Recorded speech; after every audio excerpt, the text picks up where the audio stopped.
How's it going, everyone? My friend gave me this Hello Kitty blind box watch last week, so I thought I'd share it with you guys. I'd already opened the box prior to shooting this video. The two narrower sides of the box show all the different variants available. You don't know what you're getting until you open it, hence the term blind box. There are 15 variants in all. It's from a Chinese company called Moetch who makes blind boxes of collectibles, and this is their licensed Sanrio collection. I'd already opened this off camera a week ago, like I said. There's a little card inside with a drawing of Hello Kitty with a telescope. The same drawing appears in the dial, and the other side is a picture of the actual watch you're getting in the blind box and the variant label. Supposedly the odds of getting this variant in a blind box is 1 out of 12. There are other rarer ones. The chance to snag the rarest piece is apparently 1 out of 1440. The other piece of paper is the user manual. The watch actually comes in a sealed plastic bag, but I already threw that away when I first opened it. Inside the bag, a styrofoam holder keeps the watch in place. It comes with a nylon strap, and what I thought was pretty cool was the upper part and the lower part of the strap come in two different fun colors. The bezel is a glossy mirror-like finish, pretty decent enough construction quality for what's meant to be a children's toy watch.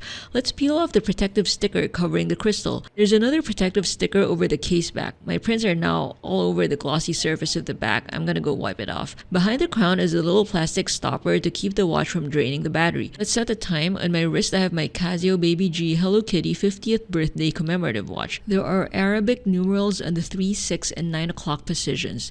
The 12 o'clock position has a moon drawing, and the rest of the hour markers are represented by dots. The nylon strap seems pretty sturdy, but after eventual wear and tear, you can easily replace it with any standard 20mm width strap. Let's see what movement is making Hello Kitty tick. Looks like it has a V68 quartz movement from China. I believe this powers a lot of the AliExpress Chinese watches nowadays. Let's snap the back cover back on the case. I always have a hard time snapping the entire case back by hand since my hand grip strength is weak. I'm gonna use my tools, a mouse pad to keep the crystal from cracking, and a professional case back press, the lid of a Vicks jar. The clicks you hear when the entire case back finally snaps back into place are satisfying. Let's see what the watch looks like on my wrist. The nylon strap build quality is decent enough, not too itchy on the part that touches your skin, but it can be better. But for the price, I think you can afford to change out the strap to whatever is more comfortable. 20mm width straps are super common. The actual watch looks very good. It's a toy watch, but it does not have that Cracker Barrel watch feel. It feels and looks quite premium. Here it is side by side with my Casio Baby G Hello Kitty 50th birthday commemorative watch. Overall impressions are the watch itself feels pretty premium for what it is. The strap is nothing to write home about, but it's still a cute accessory. The fact that it's a fun two-tone strap is rare. One feature I particularly enjoy is that it has a chapter ring with minute markers on it. That's a pretty neat level of attention to detail for a children's toy watch. Hope you enjoyed this video. Are blind boxes something you're into, and would you buy a timepiece in a blind box? Please comment below. Please give the video a thumbs up if you liked it, and subscribe to be updated when I upload again. See you next video.